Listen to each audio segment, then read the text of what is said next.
KP's Video News, y'all. It's KP's Video News, y'all. Cut! That's right. It's KP's Video News, y'all. Doing a back-to-back. Here. And what I'm going to do is, I'm going to do this back-to-back. Yep. See who it is, y'all. Dodgers. Go Dodgers. Anyway. Man, it's a crazy situation, man. I talked about this story last week, but then more has came out. It's about the host of a mock Juneteenth party. And Mary NICOSIA is to blame for the party, but after finding some of her racist tweets, nobody's really surprised by her. So the woman accused of throwing a racist Juneteenth party, which a black firefighter was invited to, was previously a racist and Twitter troll. And so after facing the consequences of her behavior, she held a press conference in an effort to clear her name and apologize. To recap, Mary NICOSIA and her husband Nicholas threw a shindig at their party at their Rochester, New York mansion, and the party featured a Trump cutout and KFC buckets placed in front of Juneteenth flags.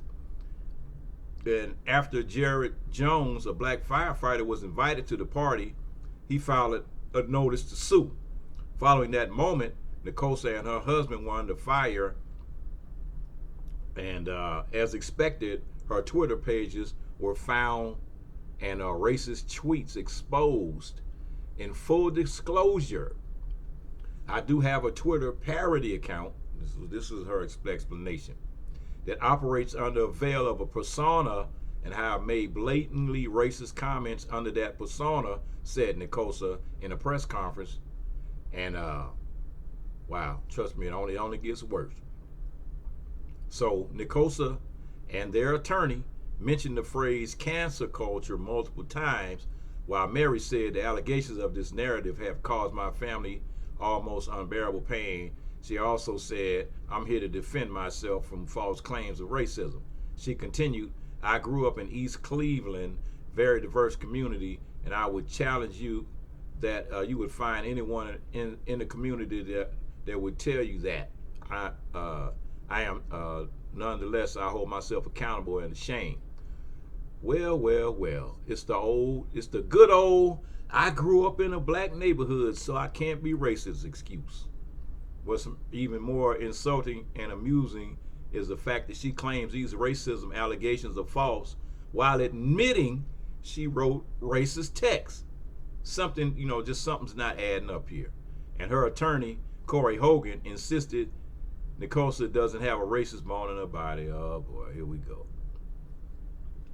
But all you got to do is just take a look at some of her racist garbage that she's been putting up on the internet. Yes, there's more. So NICOSIA's husband, Dr. Nicholas NICOSIA, also spoke, insisting that there's been nothing with any interaction with us that would even suggest that we're racist. Instead, he complained it was a cancer culture. That's right. Point the finger at everybody else. It's everybody else's fault. Calling an organized, malicious, well-orchestrated, politically charged attack motivated in part because they were seen as a snooty couple living in a big mansion. Yeah, right.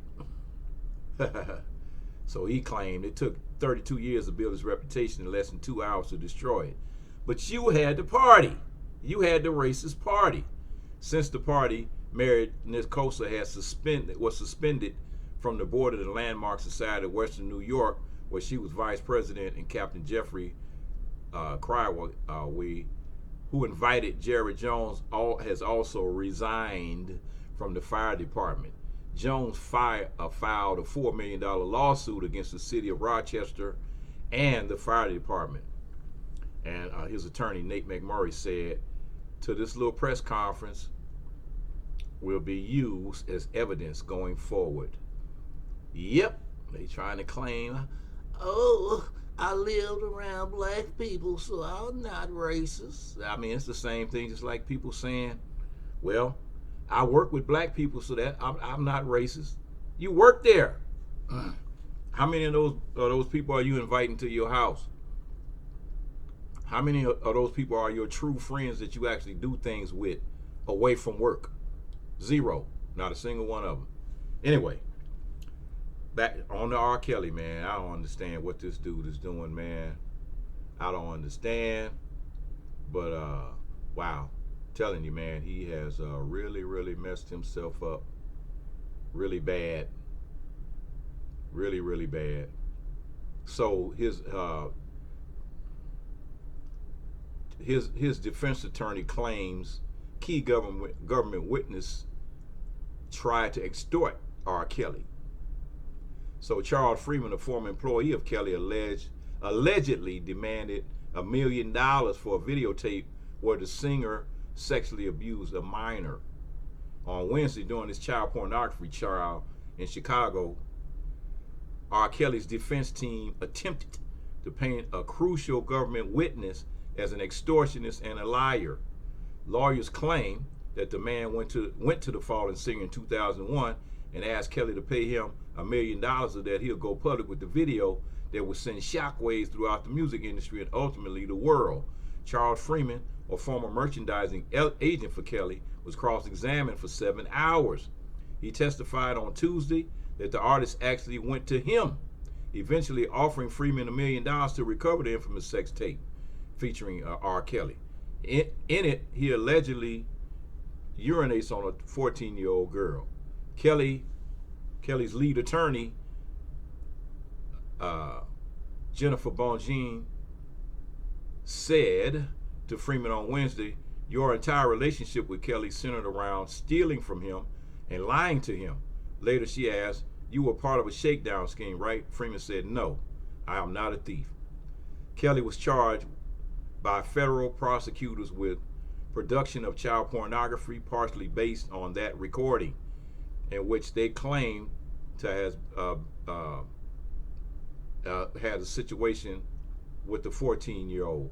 In addition, he and co-defendant Daryl McDavid are also accused of rigging Kelly's 2008 child pornography trial by coercing witnesses and hiding video evidence.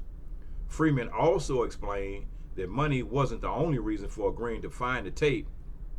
He said he wanted to help his friend, Kelly, whom he had known for over 30 years.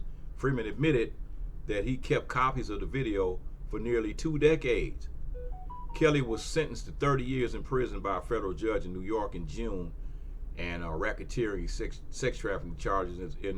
If convicted in U.S. District Court in Chicago, he would receive even more time. And R. Kelly, boy, you got yourself in a world of trouble, brother. A world of trouble. Okay.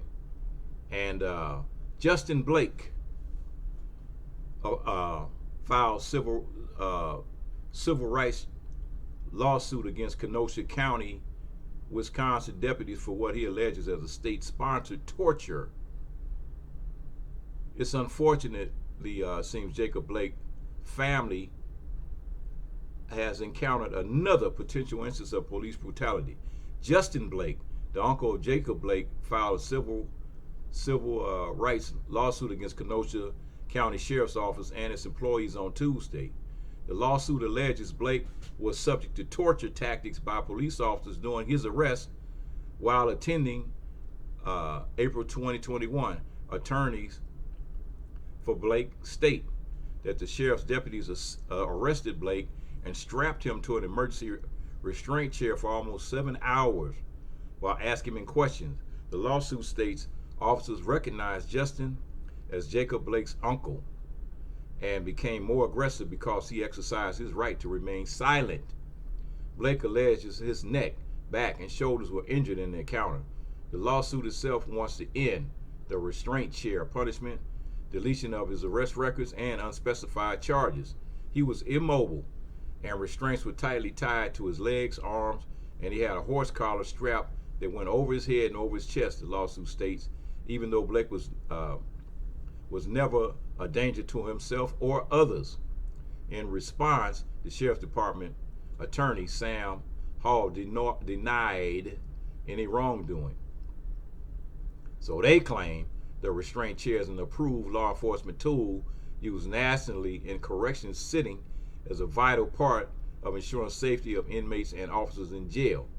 We will be providing robust defense to establish that the use of the restraint chair was appropriate in this circumstance. Justin was among 3 protesters arrested for disorderly contact while protesting a Wisconsin prosecutor's decision not to charge police officer Rusty Shesky in the shooting of Jacob Blake. Shesky shot Blake during a domestic disturbance call in August 2020, which left him paralyzed from the waist down. So, all right, here we go. We got a white supremacist that's caught in a lie trying to escape hate crime charges. So we got an Oregon man who was a member of a white supremacist group, pled guilty in a 2018 federal hate crime. According to the Department of Justice, he lied to FBI agents about the motive behind his assault of a black man. Now he faces charges for the incident and making a false statement. According to Oregon Broadcasting, Randy Smith, 42, was visiting Oregon to attend a meeting hosted by Crew 38, a supporter of a white nationalist group. Smith gathered with the others to celebrate the life of a violent white supremacist, Robert J. Matthews, and following the event, they took their shenanigans to a bar in Linwood. Per Smith's plea agreement, the group repeatedly shared Nazi salutes and became unruly in the establishment. A black man named T.S. in court documents tried to shoo them away from his DJ equipment, and that's when things got escalated.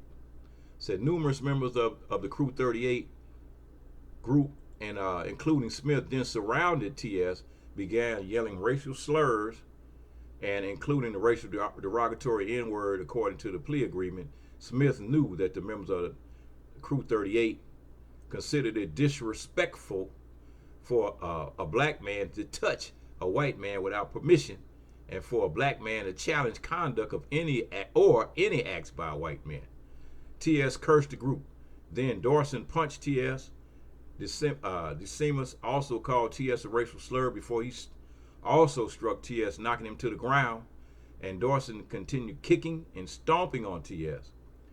Smith joined in the assault, and he repeatedly punched T.S., and T.S. was on the floor. Smith's plea agreement states other members of the group also punched, kicked, and or stomped on T.S. with their boots, all while the group continued to all yell racial slurs. Dawson's plea agreement states he knew and understood that the assault of T.S. by himself and others, including Smith, DeSimas, and Stanley, was because of T.S.'s race as a black man. When Smith lied about the incident, he told FBI he didn't remember the motive behind the beating of Mr. T.S., and that he didn't recall saying any racial slurs. That was him trying to be clever and escape a federal hate crime charge. Yet, here we are. Smith is facing 10 years of the hate crime charge alone, and an additional 5 years in prison for making a false statement. So keep in mind, this incident happened in 2018, before the rejuvenated interest in being a bigot out loud following the Capitol riot. How many more white nationalist groups are out there? Where are their members? Where do they work? Where do they work? And the evils of Jim Crow never went away. Now they're coming back, and they're getting even more blatant and more widespread than ever before. So I'm telling you, folks, you got to be aware of these things. You have to be aware of your surroundings at all times, and don't let these people do what they do, man, and get away with it.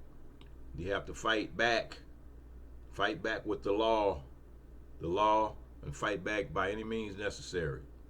Anyway, KP's Video News, y'all. KP's Video News, y'all. KP's Video.